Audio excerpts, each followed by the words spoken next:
हाय,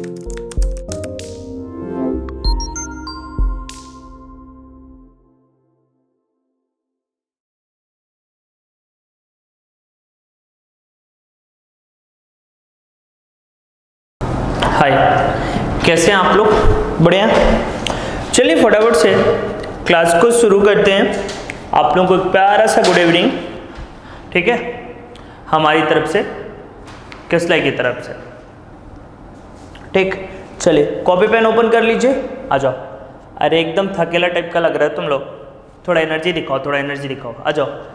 अपन binomial distribution कर रहे थे और बाइनोमियल डिस्ट्रीब्यूशन की एक क्लास हुई थी जिसमें मैंने आपको बताया था कि बाइनोमियल डिस्ट्रीब्यूशन एक छोटा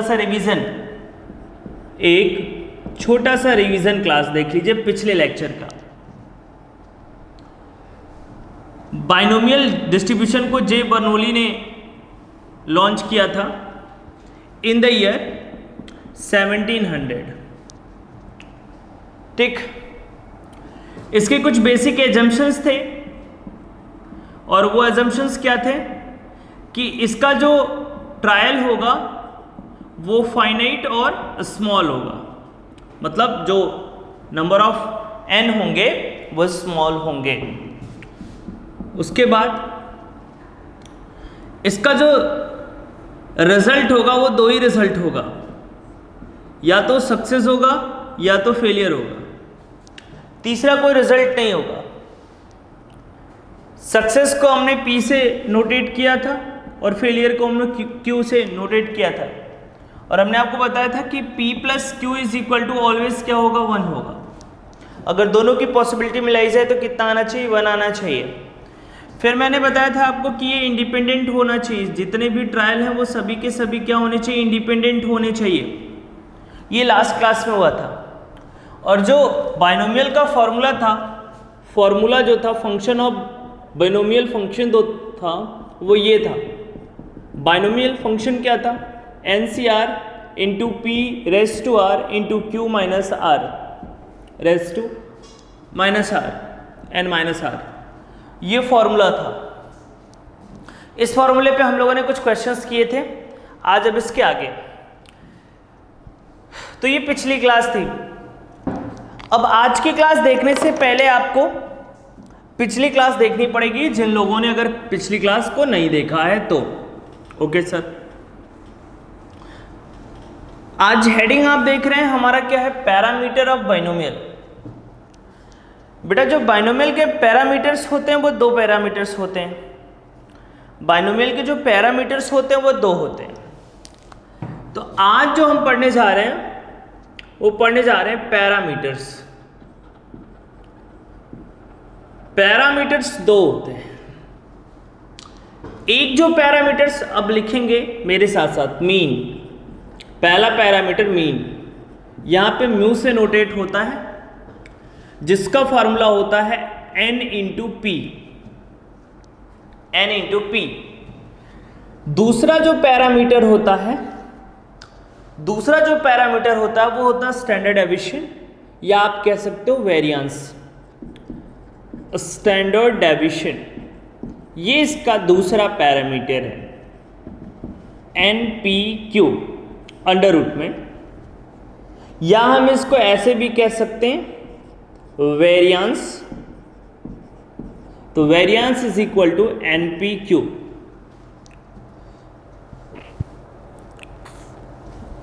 variance is equal to NPQ, ये आप कह सकते हो, ठीक। तो इसके 2 पैरामीटर होते हैं। तो पहले हम लोग, ठीक, पैरामीटर ऑफ बाइनोमियल कर रहे हैं। आज बाइनोमियल कंप्लीट आपका हो जाएगा, बाइनोमियल में कोई दिक्कत नहीं होगी। बाइनोमियल का फॉर्मूला होता है, जो बाइनोमियल फंक्शन का फॉर्मूला होता है वो, अरे सुन रहे हो ना तुम लोग, ठीक। बेटा लॉकडाउन का आप लोगों को बहुत अच्छे से यूटिलाइजेशन करना था, लेकिन ये टाइम स्टूडेंट को अपने लिए एक अपॉर्चुनिटी के तौर पे लेना चाहिए था। लेकिन फर्स्ट टाइम हम घरों में रह के इतना ज़्यादा बोर हो गए हैं। क्यों? क्योंकि हम काम नहीं करना चाहते, ठीक है। एक हमारे प्रफुल्ल जी हैं, हमारे स्टूडेंट रहे हैं, उनकी कुछ लाइनें हैं कि एग्जैक्टली तो मुझे याद नहीं आ रहा है क्या लाइन है, कुछ देर बाद सुनाएंगे देख के, ठीक है। प्रॉब्लम ये है कि आप इस टाइम को यूटिलाइज नहीं कर पा रहे हैं, ठीक है। तो इस टाइम को यूटिलाइज करिए, आप इसको अपॉर्चुनिटी के तौर पे लीजिएगा, तब जाके इसका आपको बेनिफिट समझ में आएगा, ठीक। Okay sir. नाउ तो पैरामीटर इसके दो होते हैं, एक मीन और एक स्टैंडर्ड डेविएशन। मीन का फॉर्मूला होता है n into P, standard deviation का फॉर्मूला होता है NPQ, और वेरिएंस है तो NPQ without under root. n का मतलब total number of trial, total number of trial, मेरे साथ साथ लिखे बेटा, टोटल नंबर ऑफ ट्रायल।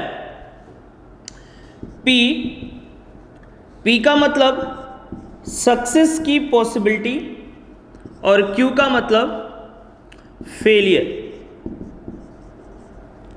तो ये चीजें आपको पैरामीटर। सर पैरामीटर पे कुछ क्वेश्चंस करा दीजिए। मैंने कहा क्वेश्चन लिखिए मेरे साथ, क्वेश्चन नंबर 1, पैरामीटर पे क्वेश्चन नंबर 1 लिखिए। In binomial distribution, in the binomial distribution, बेटा ये हमारी बुकलेट में है question. In the binomial distribution, booklet में ये क्वेश्चन है, the mean and variance, the mean and variance, the mean and variance are 12 and 4, are 12 and 4. Find out the parameter n and p. Find out the parameters n and p. मतलब आपको दो चीजें find out करनी है, एक तो n क्या होगा और एक तो P क्या होगा। इन्हीं को हम यहां पे पैरामीटर की बात कर रहे हैं। N और P दो चीजें आपको फाइंड आउट करनी है। हमने कहा ठीक है कर लेंगे। अब थोड़ा सा दिमाग लगाना पड़ेगा। क्वेश्चन अभी रुक जाइए, कुछ क्वेश्चन लिख लिए तो चुपचाप बैठ जाइए, चुपचाप बैठ जाइए, ठीक। अच्छा बेटा सुनेगा, in the binomial distribution mean and variance are 12 and 4। आप एक चीज समझ लीजिएगा कि हमेशा जो मीन होगा वो ग्रेटर देन होगा वेरिएंस के। मीन जो है वो वेरिएंस के ग्रेटर देन होगा, इस चीज को आप समझ लीजिएगा हमेशा। इसका मतलब अगर हम मीन गिवन है, मीन एंड वेरिएंस, मीन 12 है और वेरिएंस कितना है 4 है, तो मीन का मतलब NP और वेरिएंस का मतलब NPQ। यस या नो? Yes sir. अब कॉमन सी बात है बेटा, मीन हमेशा ज्यादा होगा किससे? वेरिएंस से। तो हम इसको ऐसे भी लिख सकते हैं कि वेरिएंस को ऊपर कर दीजिए, मीन को नीचे कर दीजिए, ठीक। तो यहां से निकल आएगा बेटा आपका Q इज इक्वल टू 4/12, क्योंकि NP यहां पे भी है, NPQ यहां पे भी है, तो NP NP हो जाएगा, बचेगा क्या? Q। बचेगा क्या? Q। तो Q इज इक्वल टू क्या हो जाएगा? 4/12। तो 4/12 का मतलब कितना बनता है? 1/3। तो यहां से P कैसे निकलेगा? 1 - Q। तो 1 - 1/3, यहां से कितना आ जाएगा? आप कुछ नहीं तो 1 ले लीजिए, एलसीएम कितना आ जाएगा? 3 को डिवाइड करिए और मल्टीप्लाई करिए 3 और यहां पे 1, डिवाइड एंड मल्टीप्लाई, आंसर कितना आ गया बेटा? 2/3। दो चीजें आ गई आपके पास। आपके पास Q का आंसर आ गया और आपके पास P का आंसर आ गया। Q 1/3 और P 2/3। और कॉमन सी बात थी कि अगर Q 1/3 है तो नो डाउट P क्या होगा, 2/3 होगा। इतना तो दिमाग आपको लगा के चलना ही पड़ेगा। ठीक, तो एक पैरामीटर तो आ गया P। अब मुझे क्या चाहिए, N चाहिए। तो यहां पे दिया हुआ वेरिएंस इज इक्वल टू 4, और वेरिएंस की जगह पे क्या लिख सकते हैं, NPQ इज इक्वल टू 4।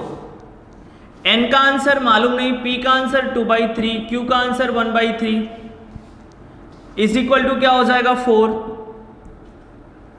ठीक, या एक काम करते हैं, वेरिएंस से निकालने की क्या जरूरत है, मीन से ही निकाल लें यार। तो mean is equal to NP, mean is equal to NP। तो मीन का आंसर 12, NP का है, N का आंसर फाइंड आउट करना है, P का आंसर 1/3 नहीं है, P का आंसर 2/3 है। यहां पे आंसर रख दीजिए, mean is equal to NP। तो ये आपका आ जाएगा 3/2 इज इक्वल टू N। तो ये यहां से आ जाएगा 6 × 3 इज इक्वल टू N। तो 18 इज इक्वल टू क्या आ जाएगा, N आ जाएगा। बोलिए बेटा, वैसे भी रखते तो भी आ जाता, जैसे मैं रख रहा हूं। फिर से देख लीजिए, शायद आपको लगे कि ना आए। Variance is equal to answer क्या था 4, NPQ इज इक्वल टू 4। अब कुछ बच्चों को लगेगा कि मैंने इरेज कर दिया तो वो ऐसे नहीं आ सकता, किसी भी तरीके से आ सकता है। N × 1/3, Q is equal to 2/3, 4। तो आपको N का आंसर मिल गया। ठीक है, N का आंसर कितना आ गया, 18 आ गया। तो दो पैरामीटर चाहिए था, N और P। N और P का आंसर आपको मिल गया। अब बेटा ऐसे ही मैंने एक सेकंड क्वेश्चन लिया। ठीक, रुक जाइए, देखते रहिए प्लीज, सुनते जाइए, प्यारे बच्चों की तरह सुनते जाइए। इसमें है, in the binomial distribution the mean and variance are 9 and 6, find out parameter and distribution. अब सर डिस्ट्रीब्यूशन क्या होता है, बात की बात है। पहले हम क्या निकाल लें, पैरामीटर। पैरामीटर आपके दो होंगे, एक N होगा और एक P होगा। ये दो पैरामीटर हमें चाहिए। सर हम निकाल लेंगे, हमने कहा हाँ आप निकाल लेंगे, लेकिन हमें निकालने दीजिए, क्योंकि आपको 2-3 दिन चाहिए निकालने के लिए, इसलिए मैं निकाल दे रहा हूँ। अच्छा ठीक है सर, आप निकालो, आपकी क्लास है, खुद है पढ़ो और खुद है पढ़ाओ। अरे नहीं नहीं, देखिए मीन, सुनिए, कॉन्सेंट्रेट करिए। मीन एंड वेरिएंस 9 and 6, तो मीन आपका 9 हो गया और वेरिएंस आपका 6 हो गया। इसको NP बोलेंगे, इसको NPQ बोलेंगे। क्या बोलेंगे, NPQ। तो यहां से बेटा आपका आ जाएगा Q इज इक्वल टू 6/9, क्योंकि डिनोमिनेटर ज्यादा होगा और न्यूमरेटर कम होगा, तो यहां से 6/9। और हम जब इसको करेंगे तो कितना आ जाएगा, 2/3। अगर Q 2/3 है तो P कितना होगा, 1 - Q। तो 1 - 2/3, कुछ नहीं तो 1 ले लीजिए, सॉल्व कर दीजिए एलसीएम को। तो एलसीएम लेंगे 3, डिवाइड और मल्टीप्लाई बाई 3 और यहां पे 2, तो P इज इक्वल टू कितना आ जाएगा बेटा, 1/3, 1/3। और Q इज इक्वल टू क्या आ जाएगा, 2/3। अब हमें एक चीज और फाइंड आउट करना है, N। तो N निकालने के लिए आप किस पे जाइए, मीन पे, मीन पे। NP, तो मीन इज इक्वल टू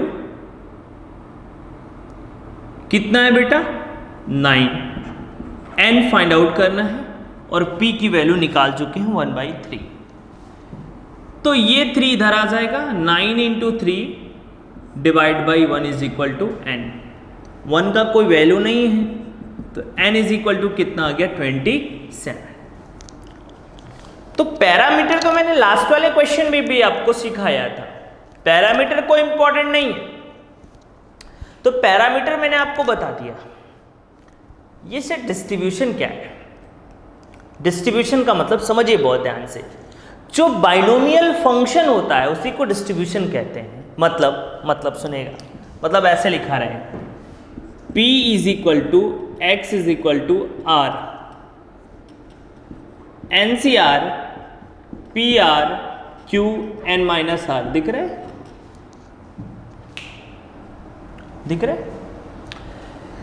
इस चीज को अगर हम लिख दें, इसी को कहते हैं बाइनोमियल डिस्ट्रीब्यूशन या बाइनोमियल फंक्शन। सर समझे नहीं हम कुछ बात, हम बता रहे हैं बेटा, बहुत ध्यान से सुनेगा, बहुत ध्यान से सुनेगा। कह रहा है कि find out the parameter and distribution. Distribution, तो डिस्ट्रीब्यूशन का मतलब इस चीज को इस फॉर्मेट में लिख दीजिए। जैसे आपके पास किसकी वैल्यू है, सर P की है, Q की है और N की है, वही वैल्यू चाहिए। ठीक, अच्छा सुनेगा ध्यान से। P is equal to N कितना निकाला 27, R की वैल्यू नहीं दिया हुआ है, P की वैल्यू 1/3, R की वैल्यू नहीं है, Q की वैल्यू 2/3,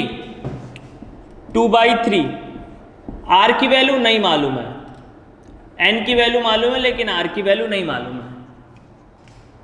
इसी चीज को ऐसे लिख देना, बाइनोमियल डिस्ट्रीब्यूशन कहलाता है।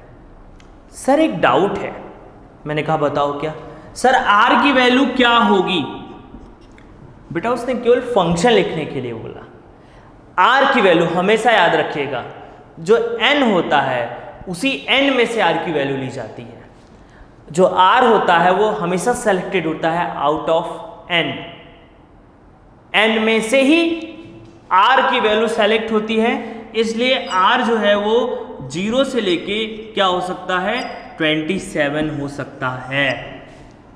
तो नीचे लिख दीजिए, ये फार्मूला लिखने के बाद नीचे R की वैल्यू लिख दीजिए। इसी चीज को कहते हैं बाइनोमियल डिस्ट्रीब्यूशन, और आपको ऐसे ही ऑप्शन में मिलेगा बाइनोमियल डिस्ट्रीब्यूशन। ठीक है, तो ये एक कैटेगरी है क्वेश्चंस का। पहले आपने सीखा पैरामीटर क्या होता है, फिर आपने सीखा डिस्ट्रीब्यूशन क्या होता है। डिस्ट्रीब्यूशन में मतलब फार्मूले में वैल्यू को पुट कर दीजिए, वो आपका क्या बन जाएगा, डिस्ट्रीब्यूशन बन जाएगा। क्लियर है यहाँ तक? हाँ सर क्लियर है। ठीक, कॉपी कर लीजिए। हाँ बेटा, कुछ और चीज़ें सीख लेते हैं। सबसे पहले हम लोगों ने पहले वीडियो में सीखा बाइनोमियल फंक्शन क्या होता है, कैसे वर्क करता है। आज की क्लास में मैंने सीखा पैरामीटर क्या होता है। पैरामीटर के साथ साथ हमने मीन सीखा, मीन के बाद हमने स्टैंडर्ड डेविएशन सीखा, स्टैंडर्ड डेविएशन के बाद वेरिएंस सीखा। इसके बाद चीज़ें खत्म नहीं होती, अभी 1 by 1 चीज़ें आपको सीखनी है। जैसे आप देखिए इतना फॉर्मूला इसमें, अब सुनेगा, थोड़ा सुनिए ध्यान से, अभी लिखेंगे नहीं, जब मैं कंप्लीट कर लूँगा तब आप कंप्लीट करेंगे। बेटा प्रॉमिस है, एक भी क्वेश्चन, मेरे 2 लेक्चर मैंने लिए हैं, मुझे नहीं लगता दोनों लेक्चर को अगर मिला दिया जाए तो 1.5 या पौने 2 घंटे से ज़्यादा की क्लास होगी। एक भी क्वेश्चन आपका इसके बाहर नहीं होएगा, थोड़ा सा भी अगर कॉमन सेंस होगा तो। ये बड़ी चीज़ नहीं बोल रहा हूँ, वीडियो पड़ी हुई आप देख लेना, समझो पहले, यहाँ पे समझो बात को, पहले समझो। फर्स्ट मोमेंट अबाउट मीन अगर बोलता है तो आंसर आपको देना है 0, टिक करना है। First moment about mean, mean मतलब बेटा यहाँ म्यू को मीन से नोटेट किया जाता है। जहाँ पे पॉपुलेशन की बात होती है वहाँ पे मीन जो है म्यू से होता है, और जहाँ पे सैंपल की बात होती है वहाँ पे मीन जो है 12x से होता है। तो μ1 is equal to 0, second moment about mean mu two is equal to np q, जिसे अभी आपने कुछ देर पहले क्या पढ़ा, variance, very good. Third moment about mean np q bracket में क्यू माइनस पी, तो थर्ड म्यू आ जाएगा आपका। फोर्थ म्यू आपका आ जाएगा 3n square p square q square plus n p q 1 minus 6p q. थोड़ा सा आपको ध्यान में रखना पड़ेगा, माइंड में रखना पड़ेगा कि 3n square p square q square plus n p q bracket में 1 माइनस 6p क्यू। ठीक, हालांकि हम इन चीज़ों का डेरिवेशन भी सीख सकते हैं, लेकिन डेरिवेशन सीखने का कोई मतलब नहीं, क्योंकि आपको डिस्क्रिप्टिव वे में नहीं जाना है, आपको ऑप्शनल टिक करना है। तो जब आपको टिक करना है तो वहाँ पे आपको बस फॉर्मूला याद रखना है, आपको बहुत ज़्यादा दिमाग नहीं लगाना है। ठीक है, मेरा कहना है आपको सिलेक्टिव स्टडी करना है। ठीक, हाँ, अगर डिस्क्रिप्टिव प्रोसेस होता तो हम इसके डेरिवेशन के बारे में भी बात करते हैं। ठीक है sir, moment coefficient of squareness, इसके दो फार्मूले होते हैं। ठीक, पहले तो इसको बोलते हैं लैम्डा 1 या बीटा 1, दोनों तरीके से आ सकता है। लैम्डा 1 में फार्मूला क्या होगा बेटा, q माइनस पी और अंडर रूट में एन पी क्यू। इसी चीज को आप ऐसे भी लिख सकते हो कि q माइनस पी का स्क्वायर एन पी क्यू। अगर हम दोनों ऊपर और नीचे दोनों का स्क्वायर कर दें तो ये अंडर रूट हट जाएगा, तो ये स्क्वायर हो गया। तो ये कोई नया फार्मूला नहीं है। हाँ, ऑप्शन में दोनों आ जाता है, अगर आपको एक फार्मूला रट के जाते हो तो एग्जामिनेशन में प्रॉब्लम हो जाती है, इसलिए आपको दोनों फार्मूले को क्या करना है, सीखना है। अच्छा, मोमेंट कोफिशिएंट ऑफ कर्टोसिस, तो कर्टोसिस का स्क्वायरनेस के सेकेंड पार्ट का नाम होता है कर्टोसिस। तो कर्टोसिस का फॉर्मूला क्या है, लैम्डा 2 से होगा और बीटा 2 से होगा। लैम्डा 2 क्या है, 1 minus 6p q upon n p q. Beta 2 का मतलब क्या है, 3 plus 1 minus 6p q upon n p q. तो ये दोनों फार्मूले में फर्क है। ठीक, चलिए इसको आप थोड़ा ध्यान से रखेंगे। ठीक है, इसको ध्यान से रखेंगे, फार्मूले को एक बार तैयार कर लीजिएगा, कोई दिक्कत नहीं होना चाहिए आपको। ठीक है, चलिए आइए एक बार फिर से फार्मूला देख लें। यस सर, देखिए, first moment about mean is equal to 0, second moment about mean is equal to variance, third moment about mean is equal to n p q और q minus p, and the fourth moment is equal to 3n square p square q square plus n p q brackets में 1 minus 6p। ठीक, moment coefficient of skewness आप lambda से भी कर सकते हैं, आप बीटा से भी कर सकते हैं, दोनों का मतलब एक ही है। कर्टोसिस का भी आप लैम्डा से कर सकते हैं और बीटा से कर सकते हैं। ठीक, आपको ये ना लगे कि सर ने केवल फॉर्मूला दे के छोड़ दिया, सर इसको सॉल्व भी कराएंगे और आपके लिए एक प्यारा सा क्वेश्चन आपके स्क्रीन पे है। और मैंने अब जब भी क्लास लेनी है तो डेली आपको एक जोक सुनाना है, मैंने सुनाना है आपके लिए। ठीक है, हाँ बच्चे डिमांड करते हैं सर थोड़ा बहुत जोक्स हो जाए तो मज़ा आ जाएगा। ठीक है, वैसे मेरी शक्ल हंसने लायक है, आप पर्याप्त तो मेरी शक्ल पे हंस सकते हैं। ठीक है, पता चला बच्चा स्क्रीन पे देखता है तो स्मार्ट वाली ब्यूटी प्लस वाली फ़ोटो, और जब ओपन करता है तो एक गंजा आदमी दिखता है आपको सामने, तो इतना भी पर्याप्त है आपको हंसने के लिए। एक क्वेश्चन हो जाए फटाफट से। यस सर, क्वेश्चन हो जाए। इफ बाइनोमियल डिस्ट्रीब्यूशन में the probability of defective item is 1/10, जो गिवन है डिफेक्टिव आइटम्स की प्रोबेबिलिटी कितना है, 1/10, मतलब 10 में से एक आइटम क्या होता है, डिफेक्ट होता है। तो सक्सेस किसकी सक्सेस, डिफेक्टिव की सक्सेस की पॉसिबिलिटी क्या है, 1/10। डिफेक्ट जो गिवन है वही मेरे लिए क्या होगा, सक्सेस। तो P इज इक्वल टू क्या हो जाएगा, 1/10। Out of 400 items N is equal to कितना आ गया, 400।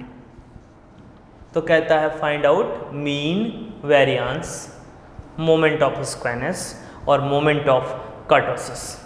ये चार चीजें मैं आपको पढ़ा दूंगा तो आपका बाइनोमियल और स्ट्रांग हो जाएगा। पक्का प्रॉमिस सर करा दीजिए। पहले कितने लोग बता सकते हैं पी में डाउट है किसी को कि पी 1/10 हमने क्यों माना? जो गिवन होगा बेटा, जो गिवन होगा वही तो पी होगा, ठीक है। उसने कहा कि the probability of defective item is 1/10। कोई यूनिट हम प्रोड्यूस कर रहे हैं उसमें डिफेक्टिव के चांसेस 1/10 है, तो ये मेरा P हो जाएगा। Q कैसे निकलता है? Q is equal to 1 minus P, तो 1 माइनस 10 इज इक्वल टू क्या हो जाएगा? 9/10। तो पहला उसने पूछा मीन, मीन का फॉर्मूला क्या होता है? NP, N कितना? 1/10, सॉरी N कितना? 400 और P कितना? 1/10। तो मीन हमारा कितना आ जाएगा बेटा? 40। मीन हमारा कितना हो गया? 40। Second, variance, variance is equal to NP/Q। तो N का आंसर है 400, P का आंसर 1/10, Q का आंसर 9/10। Q का आंसर 9/10। तो आंसर कितना आ जाएगा? 0 से 0 कैंसिल, 0 से 0 कैंसिल, 36। वेरियंस कितना हो गया बेटा? 36। मीन कितना हो गया? NP, और वेरियंस कितना हो गया? 36। बोलो बेटा यस सर, पक्का यस सर। देखिए थर्ड पूछा है मोमेंट ऑफ स्क्वेनेस। स्क्वेनेस जानते होंगे, सुना होगा आपने स्क्वेनेस के बारे में। आप बताओ कौन सा फार्मूला लगा दें, ये या ये? सर कोई सा लगा दो, हमें कोई दिक्कत नहीं। चलो ऊपर वाला फार्मूला लगा देते हैं, Q minus P upon NP/Q। अच्छा तो ऊपर वाले को लिखेंगे लैम्डा, अरे sorry, Q minus P upon under root में NP/Q। तो देखिए बेटा Q क्या है आपका? 9/10 माइनस 1/10 डिवाइड बाई NP/Q निकालने की जरूरत नहीं है। सुनिएगा NP/Q का आंसर कितना है? 36। तो डिवाइड बाई अंडर रूट में 36। इजी। 9 माइनस 1 8, बिकॉज डिनोमिनेटर दोनों का सेम है, तो कितना हो जाएगा? 8/10 डिवाइड बाई ये कितना आ जाएगा? 6। अंडर रूट निकाल दिया, कितना आ जाएगा? 6। सॉल्व कर सकते हैं बेटा, मैं इसको यहां सॉल्व कर दूं अगर आपकी इजाजत हो तो मैं यहां सॉल्व कर दूं, यहां पे इजाजत हो तो आप यहां पे सॉल्व कर दूं? Yes sir. देखिए देखिए बेटा 8/10 अपॉन 6, तो इसको आप कैसे लिख सकते हो? सर हम इसको लिख सकते हैं, ये इधर चला जाएगा और ऊपर, तो कितना आ जाएगा?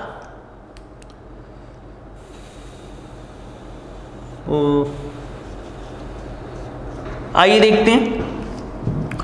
8/10 इंटू 6 डिवाइड कर दीजिए 2 से 4 और 3, फिर 2 से डिवाइड कर दीजिए,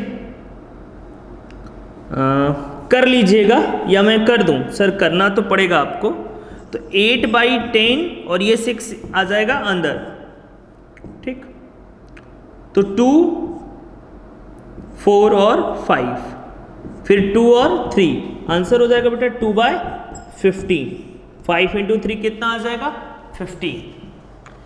तो बेटा मोमेंट ऑफ स्क्वेनेस कितना आ गया? 2/15। कुछ करना नहीं है, फॉर्मूले में क्या रख देना है? वैल्यू रख देना है।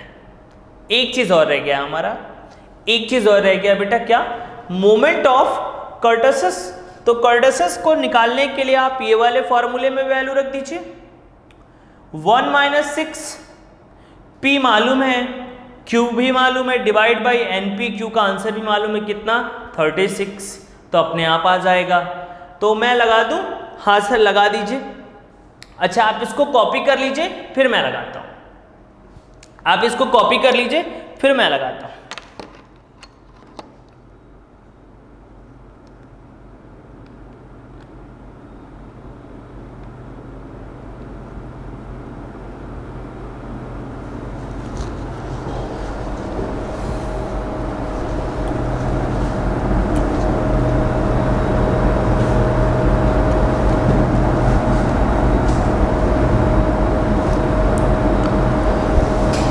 हाँ देखिए बेटा, सर कहाँ लगाएंगे? मैं यहीं पे लगा देता हूँ, यहाँ पे। ठीक सर, आप देख लो, मैं यहीं पे लगा देता हूँ, यहीं पे सॉल्व कर देता हूँ। हमारा जो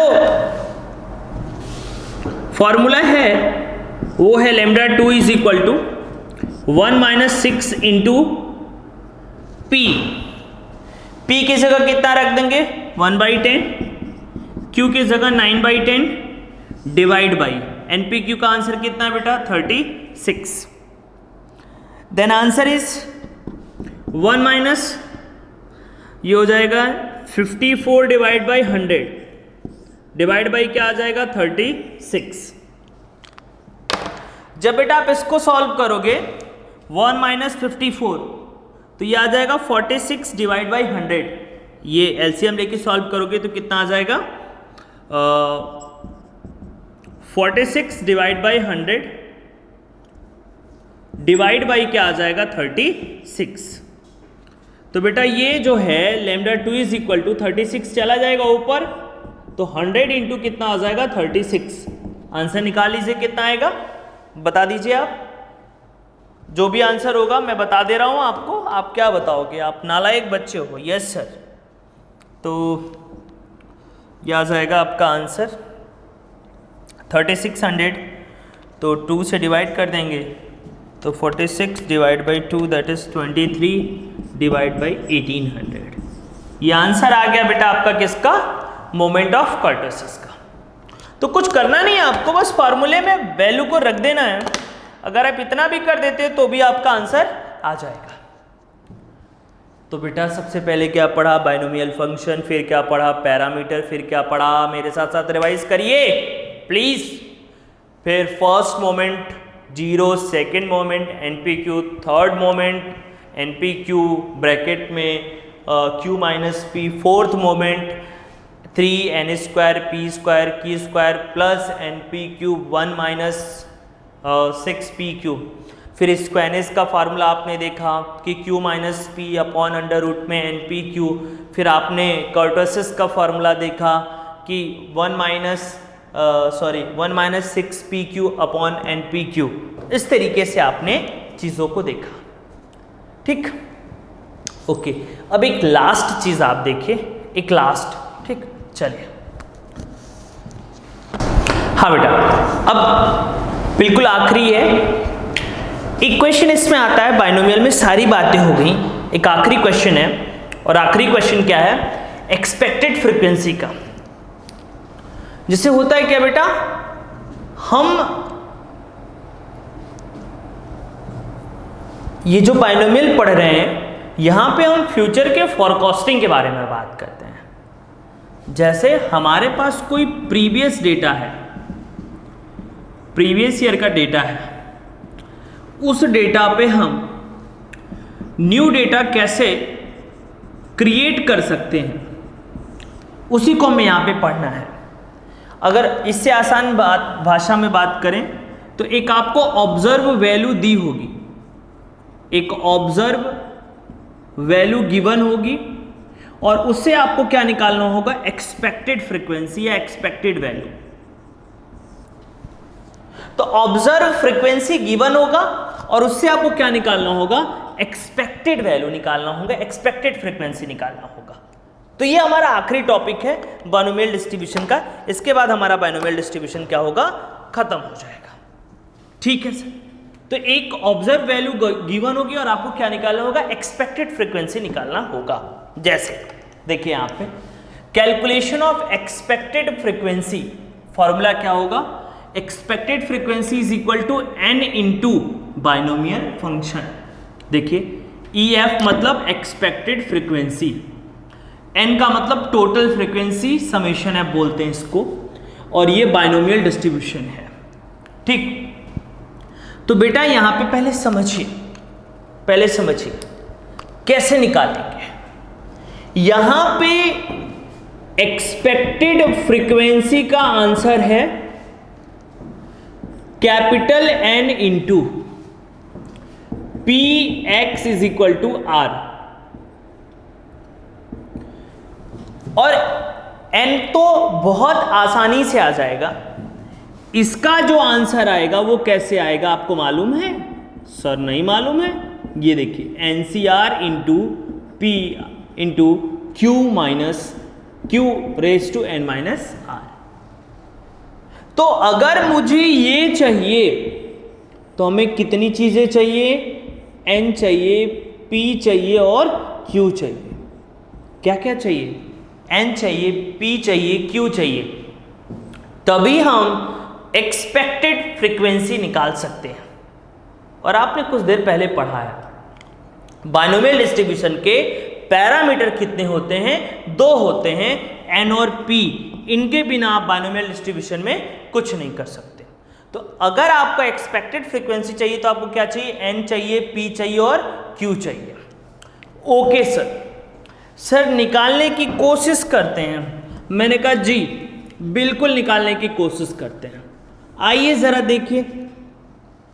देखिए जरा, हम यहां से इसको मल्टीप्लाई कर देते हैं तो क्या आ जाएगा? fx कितना आ जाएगा? 0। कितना आ जाएगा? देखते जाइए 62 कितना आ जाएगा? 46 इंटू 3 138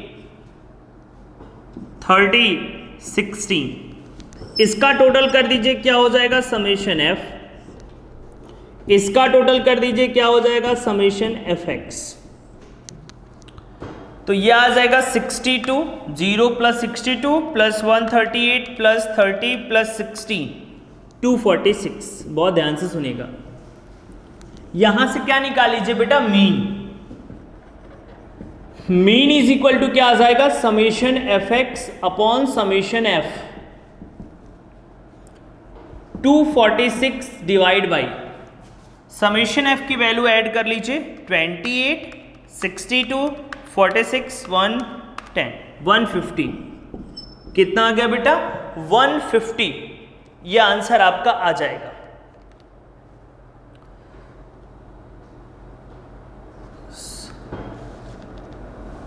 जीरो 62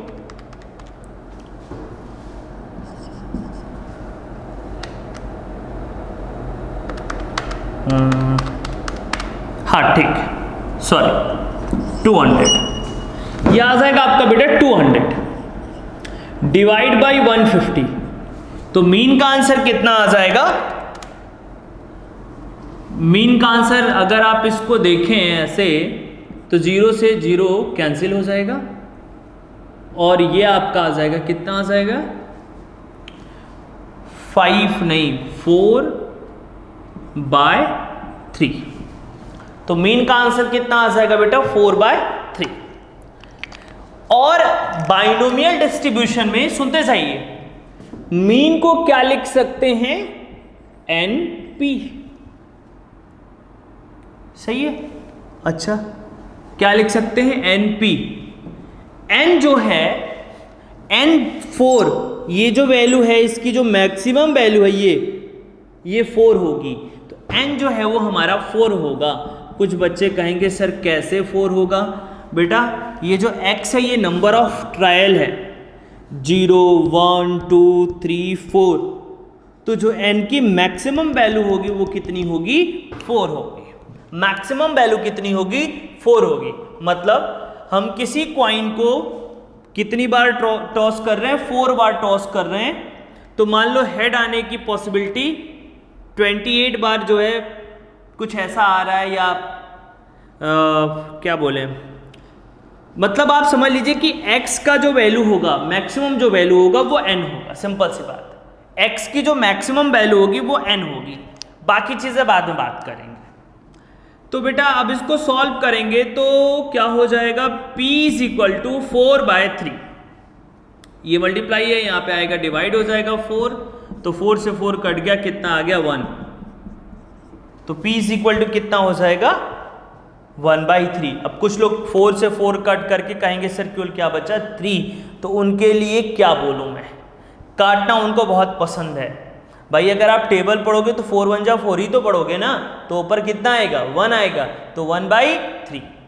तो P की वैल्यू कितनी हो गई 1/3।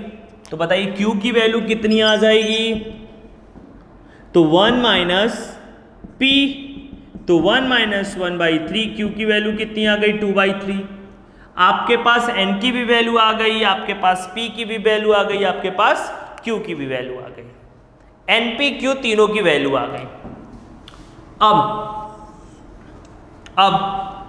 आपको एक्सपेक्टेड फ्रीक्वेंसी निकालना है। क्या निकालना है, एक्सपेक्टेड फ्रीक्वेंसी निकालना है। ठीक, तो चलिए शुरू करते हैं पहले वाले से।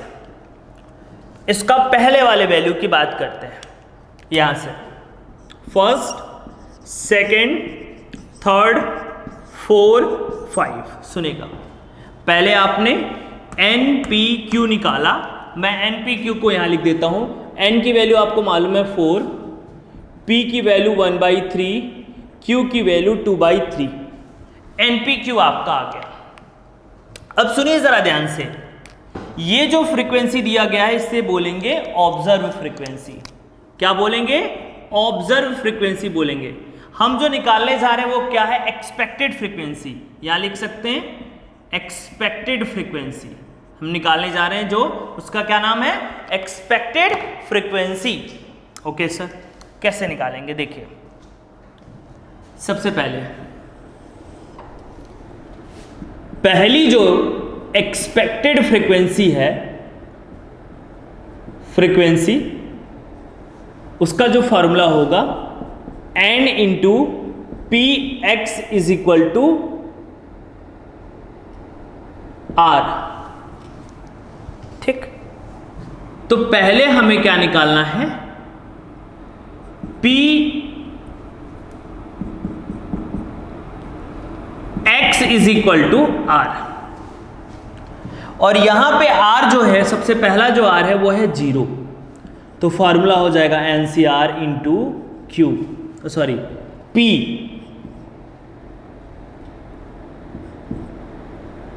R into Q N minus R। ठीक, अब सुनिए ध्यान से, N की वैल्यू 4, C 0, P का आंसर 1/3, 0, 2/3, 4 माइनस 0। 4C0 का आंसर जब आप फाइंड आउट करोगे, मैं बता दे रहा हूं यहां पे, 4C0 का आंसर फाइंड आउट करोगे तो 4 factorial, 0 factorial, 4 minus 0 factorial, 4 factorial upon 0 factorial into 4 factorial. 4 से 4 कट जाएगा 1 और 1 आंसर आ जाएगा। तो ये 1 आंसर हो गया, इंटू इसका आंसर हमेशा 1 होगा, 2/3 का 4 आंसर निकाल लीजिए। ये आंसर आपका आ जाएगा बेटा जी 2 इंटू 2 डिवाइड बाई 3, 4 टाइम अगर करते हैं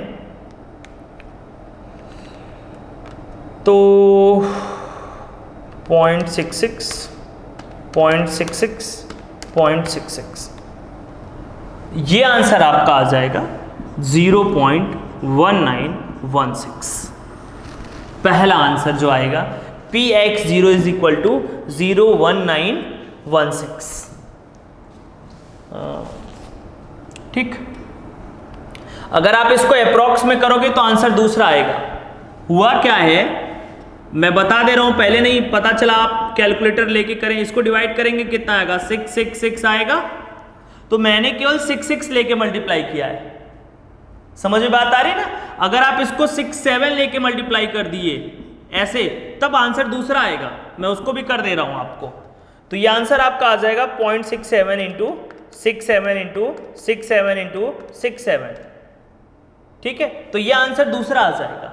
मैंने केवल क्या लिया है, मैंने 6 लिया है, 6 लेके इसको मल्टीप्लाई कर दिया, कितने टाइम? 4 टाइम। तो आप देख लेना आपको क्या लेके करना है, अप्रॉक्स लेके करना है या क्या लेके करना है, ये आपकी जिम्मेदारी है, मेरी जिम्मेदारी नहीं है। अरे सर आप तो ऐसे छोड़ देंगे तो हम लोग क्या करेंगे? भाई मेरे पास कैलकुलेटर है, तुम्हारे पास क्या है? सर 7 4, ठीक, ये आंसर आएगा। मैंने 4 टाइम 6 ले लिया, ये आंसर नहीं है, ये तो इसका आंसर आया, यहाँ पे वैल्यू में आई है, इसका आंसर आया 0.1974। n की वैल्यू ये है 150, तो पहला जो आंसर आएगा वो आएगा इंटू 150, 29.62।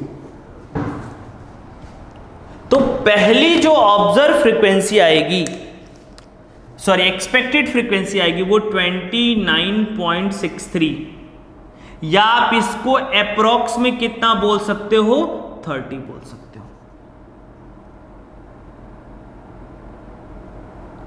29.62, हाँ सॉरी 62, या आप इसको कितना बोल सकते हैं? 30 बोल सकते हैं। तो हमारी ऑब्जर्व फ्रीक्वेंसी कितनी है? 28, और जब हमने एक्सपेक्टेड निकाला तो कितना आया? 30। इसी तरीके से आपको एक्सपेक्टेड फ्रीक्वेंसी निकालना है।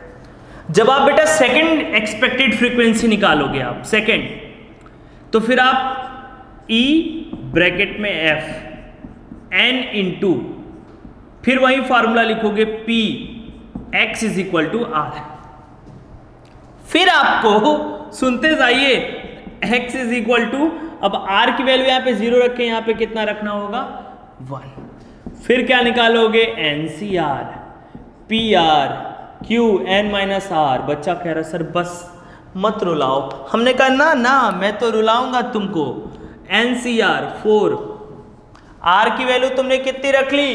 1, तो 4C1 into 1/3 raise to 1 into 2/3 raise to 4/1। इसको सॉल्व करेंगे 4C1 को, तो 4C1 को सॉल्व कर लीजिए यहां पे, 4C1 को सॉल्व कर लीजिए यहां पे। 4C1 4 फैक्टोरियल और 1 factorial, 4 minus 1 factorial, 4 factorial, 1 factorial into 3 factorial, तो 4 इंटू 3 फैक्टोरियल, तो 1 इंटू 3 फैक्टोरियल, 3 से 3 कट गया, कितना आंसर आ जाएगा? 4 आप सॉल्व कर लेना, ठीक है। बच्चा कह रहा है ये भगवान कहाँ फंसा दिया? 1/3 इंटू इंटू इंटू इंटू, अभी आ जाएगा आपका 2/3 इंटू 2/3 इंटू 2/3। बच्चा कहेगा 3 टाइम्स क्यों लिख दिए?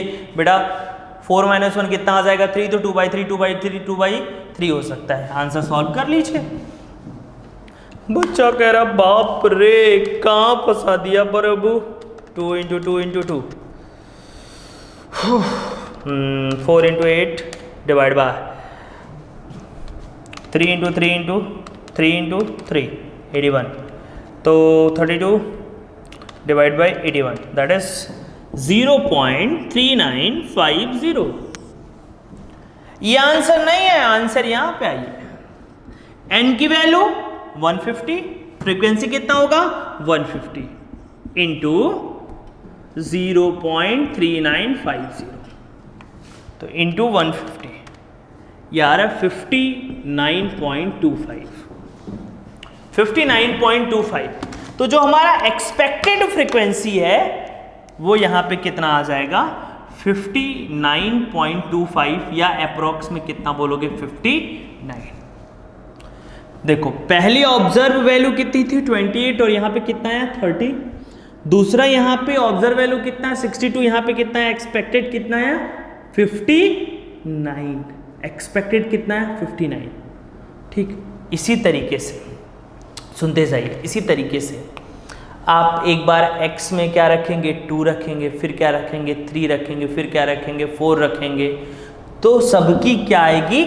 एक्सपेक्टेड फ्रीक्वेंसी आएगी। सुनिए आगे आपको करना है, ये काम आप खुद से करेंगे, मुझे करने की ज़रूरत नहीं है। अब उसके बाद जब टोटल करेंगे तो सुन लीजिए, इसका टोटल कितना है 150, जो एक्सपेक्टेड फ्रीक्वेंसी आएगी उसका भी टोटल जो आएगा वो कितना आएगा 150। ये जब आप निकालोगे तो इसका टोटल भी कितना आएगा 150। अगर नहीं आ रहा है तो आपको क्या है, गलत है, क्या है, गलत है। तो फिर से समझिए, एक्सपेक्टेड फ्रीक्वेंसी निकालने का तरीका क्या है, n इंटू पी, क्या, n into binomial distribution. Capital N है, स्मॉल n नहीं है, कैपिटल N है। एक्सपेक्टेड फ्रीक्वेंसी ऐसे निकलेगा। अब आपको अगर बाइनोमियल फंक्शन में जाना है तो बाइनोमियल फंक्शन के दो पैरामीटर n और p, तो आपने यहां से क्या निकाला, n और p और q निकाला यहां से। फिर उसको क्या करेंगे, बाइनोमियल डिस्ट्रीब्यूशन निकालेंगे, और बाइनोमियल डिस्ट्रीब्यूशन को टोटल फ्रीक्वेंसी से मल्टीप्लाई कर देंगे तो हर एक फ्रीक्वेंसी का क्या आ जाएगा, एक्सपेक्टेड फ्रीक्वेंसी आ जाएगा। तो मैंने 2 निकाला है, ठीक है, 2 3 4, 3 आपको निकालना है, ठीक है, इस चीज़ का ध्यान आपको रखना है, ठीक है बेटा। ओके सर, तो यहाँ से मेरा बाइनोमियल ख़त्म होता है। मैंने जो बुकलेट में क्वेश्चन दिए थे वो क्वेश्चन मैंने कराया। इसको करने के बाद एक बार बुकलेट पढ़ लीजिए, फिर पेपर सॉल्व करिए। अगर कोई दिक्कत होता है तब आप मुझसे क्वेरी करिए, ठीक है। तो आज के लिए थैंक यू सो मच।